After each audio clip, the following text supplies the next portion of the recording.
Hello दोस्तों, नमस्कार। स्वागत है आप सबका अपने YouTube channel Gurukul success academy में।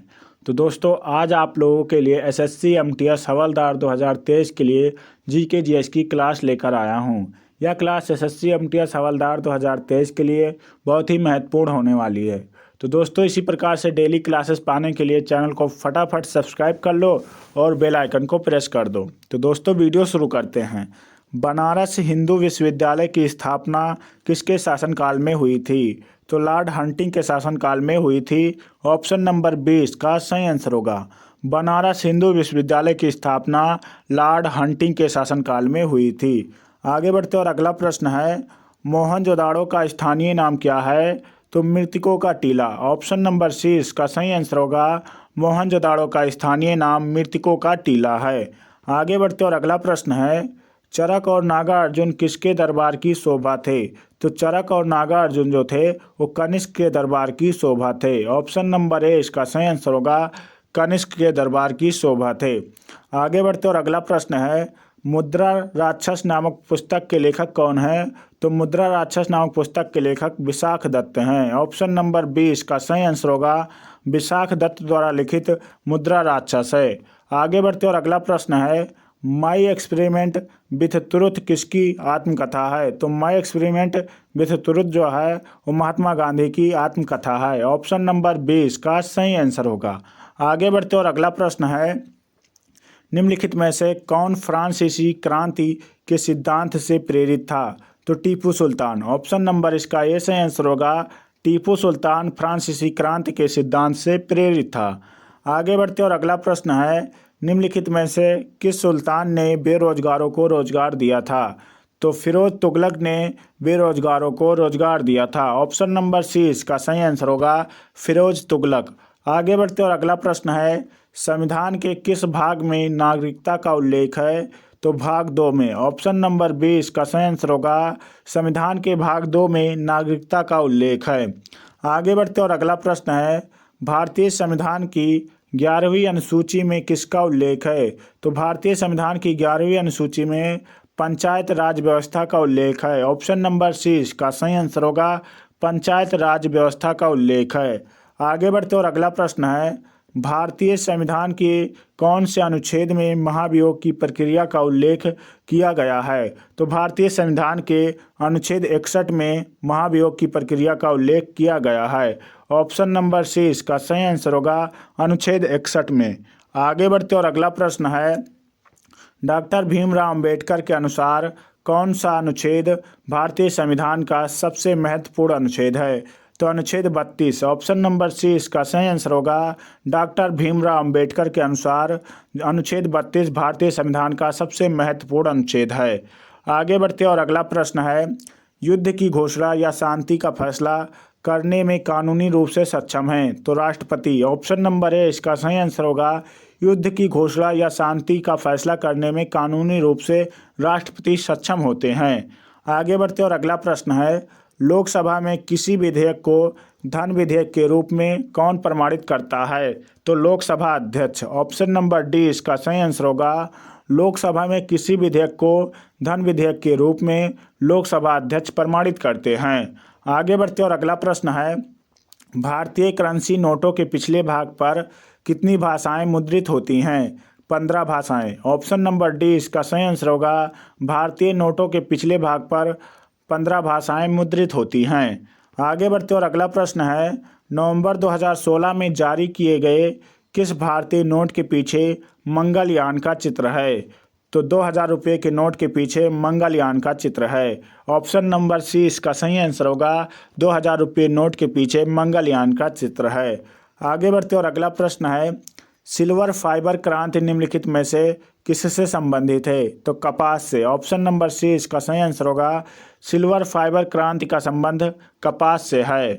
आगे बढ़ते और अगला प्रश्न है, एशिया का सबसे बड़ा थोक मसाला बाजार कहाँ पर स्थित है? तो एशिया का सबसे बड़ा थोक मसाला बाजार दिल्ली में स्थित है। ऑप्शन नंबर डी इसका सही आंसर होगा। दिल्ली में स्थित है। आगे बढ़ते और अगला प्रश्न है, भारत में तंबाकू का सर्वाधिक उत्पादन करने वाला राज्य कौन सा है? तो आंध्र प्रदेश है। ऑप्शन नंबर 20 का सही आंसर होगा भारत में तंबाकू का सर्वाधिक उत्पादन आंध्र प्रदेश करता है। आगे बढ़ते और अगला प्रश्न है, भारत में रेलवे तंत्र कब स्थापित किया गया? तो भारत में रेलवे तंत्र जो है 1853 में स्थापित किया गया। ऑप्शन नंबर डी इसका सही आंसर होगा भारत में रेलवे तंत्र 1853 में स्थापित किया गया। आगे बढ़ते और अगला प्रश्न है, भारत सरकार के प्रमुख योजना उड़ान किससे संबंधित है? तो भारत सरकार की प्रमुख योजना जो उड़ान है वो नगर विमानन से संबंधित है। ऑप्शन नंबर 20 का सही आंसर होगा नगर विमानन से संबंधित है। आगे बढ़ते और अगला प्रश्न है, निम्नलिखित में से किस कर की वसूली केंद्र सरकार नहीं करती है? तो कृषि भूमि आय कर की वसूली केंद्र सरकार नहीं करती है। ऑप्शन नंबर 20 का सही आंसर होगा। आगे बढ़ते और अगला प्रश्न है, गरीबी हटाओ किस पंचवर्षीय योजना में सम्मिलित किया गया था? तो गरीबी हटाओ 5वीं पंचवर्षीय योजना में सम्मिलित किया गया था। ऑप्शन नंबर 20 का सही आंसर होगा। आगे बढ़ते और अगला प्रश्न है, अरावली और विंध्य श्रृंखला के मध्य कौन सा पठार स्थित है? तो अरावली और विंध्य श्रृंखला के मध्य मालवा का पठार स्थित है। ऑप्शन नंबर ए इसका सही आंसर होगा मालवा का पठार स्थित है। आगे बढ़ते और अगला प्रश्न है, पुरी की रथ यात्रा किसके सम्मान में निकाली जाती है? तो पुरी की रथ यात्रा भगवान कृष्ण और सुभद्रा और बलराम के सम्मान में निकाली जाती है। ऑप्शन नंबर डी इसका सही आंसर होगा कृष्ण भगवान और सुभद्रा और बलराम के सम्मान में पुरी की रथ यात्रा निकाली जाती है। आगे बढ़ते और अगला प्रश्न है, निम्नलिखित में से कौन विद्युत चुंबकीय है? तो विद्युत चुंबकीय जो है दोस्तों वो तांबा। ऑप्शन नंबर डी इसका सही आंसर होगा तांबा जो है वो विद्युत चुंबकीय है। आगे बढ़ते और अगला प्रश्न है, सीके नायडू का निम्नलिखित में से किस खेल से संबंधित है? तो सीके नायडू जो ट्रॉफी है वो किस खेल से संबंधित है? क्रिकेट खेल से। ऑप्शन नंबर 20 का सही आंसर होगा क्रिकेट खेल से संबंधित है। आगे बढ़ते और अगला प्रश्न है, एक पोलो टीम में कितने खिलाड़ी होते हैं? तो एक पोलो टीम में 4 खिलाड़ी होते हैं। ऑप्शन नंबर ए इसका सही आंसर होगा 4 खिलाड़ी होते हैं। तो दोस्तों वीडियो में आगे बढ़ने से पहले आप लोगों से एक प्यारा सा रिक्वेस्ट है कि चैनल पे नए हो तो प्लीज़ चैनल को सब्सक्राइब कर लो, और अगर वीडियो अच्छी लग रही हो तो प्लीज़ वीडियो को लाइक कर दो और अपने दोस्तों तक शेयर कर दो। डॉल्फिन किक शब्द किस खेल से संबंधित है? तो डॉल्फिन किक जो है वो तैराकी में प्रयोग किया जाता है। ऑप्शन नंबर सी इसका सही आंसर होगा डॉल्फिन किक शब्द जो है तैराकी में प्रयोग किया जाता है। आगे बढ़ते और अगला प्रश्न है, भारत रत्न का सम्मान पाने वाला पहला खिलाड़ी कौन था? तो Sachin Tendulkar. Option number C इसका सही आंसर होगा सचिन तेंदुलकर पहले खिलाड़ी थे जिन्होंने भारत रत्न सम्मान पाया था। आगे बढ़ते और अगला प्रश्न है, the 3 mistake in my life पुस्तक के लेखक कौन हैं? तो the 3 mistake in my life पुस्तक के लेखक चेतन भगत हैं। ऑप्शन नंबर 20 का सही आंसर होगा चेतन भगत हैं। आगे बढ़ते और अगला प्रश्न है, मानव शरीर में सबसे बड़ी अंतःस्रावी ग्रंथ कौन सी है? तो थायराइड। ऑप्शन नंबर ए इसका सही आंसर होगा मानव शरीर में सबसे बड़ी अंतःस्रावी ग्रंथ थायराइड है। आगे बढ़ते और अगला प्रश्न है, मायोग्लोबिन में कौन सी धातु होती है? तो मायोग्लोबिन में लोहा होता है। ऑप्शन नंबर सी इसका सही आंसर होगा लोहा होता है। आगे बढ़ते और अगला प्रश्न है, शरीर की प्रबल अस्थि कहाँ पर होती है? तो शरीर की प्रबल अस्थि जो है जबड़े में होती है। ऑप्शन नंबर 20 का सही आंसर होगा जबड़े में होती है। आगे बढ़ते और अगला प्रश्न है, मानव शरीर के किस अंग की हड्डी सबसे लंबी होती है? तो मानव शरीर के जांघ की हड्डी सबसे लंबी होती है। ऑप्शन नंबर 20 का सही आंसर होगा जांघ की हड्डी सबसे लंबी होती है। आगे बढ़ते और अगला प्रश्न है, मानव शरीर में कोशिका की खोज किसने की थी? तो मानव शरीर में कोशिका की खोज रॉबर्ट हुक ने की थी। ऑप्शन नंबर 20 का सही आंसर होगा रॉबर्ट हुक ने की थी। आगे बढ़ते और अगला प्रश्न है, मिशन इंद्रधनुष का संबंध किससे है? तो मिशन इंद्रधनुष का संबंध टीकाकरण से है। ऑप्शन नंबर 20 का सही आंसर होगा टीकाकरण से है।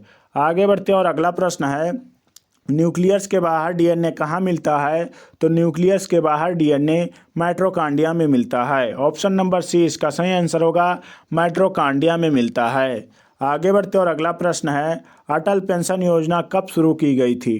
तो अटल पेंशन योजना जो है 9 मई 2015 को शुरू की गई थी। ऑप्शन नंबर ए इसका सही आंसर होगा। 9 मई 2015 को अटल पेंशन योजना शुरू की गई थी। आगे बढ़ते और अगला प्रश्न है, जिस रूप में पौधे नाइट्रोजन प्राप्त करते हैं वह रूप कौन सा है? तो नाइट्रेट। ऑप्शन नंबर इसका बी सही आंसर होगा। पौधे नाइट्रोजन को नाइट्रेट के रूप में प्रयोग करते हैं। आगे बढ़ते और अगला प्रश्न है, एक ग्रह की अपनी कक्षा में सूर्य से न्यूनतम दूरी को क्या कहा जाता है? तो उपसौर्य कहा जाता है। ऑप्शन नंबर ए इसका सही आंसर होगा। उपसौर्य कहा जाता है। आगे बढ़ते और अगला प्रश्न है, निम्नलिखित में से कौन सा पदार्थ वृक्ष से प्राप्त किया जाता है? तो हींग जो है वो वृक्ष से प्राप्त किया जाता है। ऑप्शन नंबर ए इसका सही आंसर होगा। आगे बढ़ते और अगला प्रश्न है, खैबर दर्रा किस देश में स्थित है? तो खैबर दर्रा जो है वो पाकिस्तान में स्थित है। ऑप्शन नंबर डी इसका सही आंसर होगा। पाकिस्तान में स्थित है। आगे बढ़ते और अगला प्रश्न है, मादा पुष्प के किस भाग में निषेचन होता है? तो मादा पुष्प के अंडाशय में निषेचन होता है। ऑप्शन नंबर 20 का सही आंसर होगा। आगे बढ़ते और अगला प्रश्न है, दक्षिण भारत में सर्वाधिक चाय उत्पादित करने वाला राज्य कौन सा है? तो तमिलनाडु। ऑप्शन नंबर सी इसका सही आंसर होगा। तमिलनाडु जो है दक्षिण भारत में सर्वाधिक चाय उत्पादित करने वाला राज्य है। आगे बढ़ते और अगला प्रश्न है, निम्नलिखित में से कौन स्वपोषित हैं? तो निम्नलिखित में से कौन स्वपोषित हैं? शैवाल। ऑप्शन नंबर 20 का सही आंसर होगा। शैवाल जो हैं वह स्वपोषित होते हैं। आगे बढ़ते और अगला प्रश्न है, निम्नलिखित में से भारत में पहला नगर निगम कहाँ स्थापित हुआ था? तो चेन्नई में। ऑप्शन नंबर इसका 20 सही आंसर होगा। भारत का पहला नगर निगम चेन्नई में स्थापित हुआ था। आगे बढ़ते और अगला प्रश्न है, निम्नलिखित में से किस संविधान संशोधन को मिनी संविधान माना जाता है? तो 42वें संविधान संशोधन को मिनी संविधान माना जाता है। ऑप्शन नंबर 20 का सही आंसर होगा। कब हुआ था? तो 1976 में 42वां संविधान संशोधन किया गया था। आगे बढ़ते और अगला प्रश्न है, भारतीय राज्य नागालैंड की आधिकारिक भाषा क्या है? तो भारतीय राज्य नागालैंड की आधिकारिक भाषा अंग्रेजी है। ऑप्शन नंबर ए इसका सही आंसर होगा। अंग्रेजी है। आगे बढ़ते और अगला प्रश्न है, पूना समझौता किन दो लोगों के बीच हुआ था? तो पूना समझौता जो है वो महात्मा गांधी और भीमराव अम्बेडकर के बीच हुआ था। ऑप्शन नंबर इसका सी सही आंसर होगा। उपयुक्त दोनों। पूना समझौता जो है महात्मा गांधी और भीमराव अम्बेडकर के बीच हुआ था। आगे बढ़ते और अगला प्रश्न है, हिंदुस्तान रिपब्लिकन एसोसिएशन की स्थापना कब हुई थी? तो हिंदुस्तान रिपब्लिकन एसोसिएशन की स्थापना 1924 में हुई थी। ऑप्शन नंबर 20 का सही आंसर होगा। 1924 में हुई थी। तो दोस्तों, अगर वीडियो अच्छी लग रही हो तो प्लीज़ वीडियो को लाइक कर दो और अपने दोस्तों तक शेयर कर दो। चैनल पर नए हो तो प्लीज़ चैनल को सब्सक्राइब कर लो। मिलते हैं अगली वीडियो में, तब तक के लिए जय हिंद, जय भारत।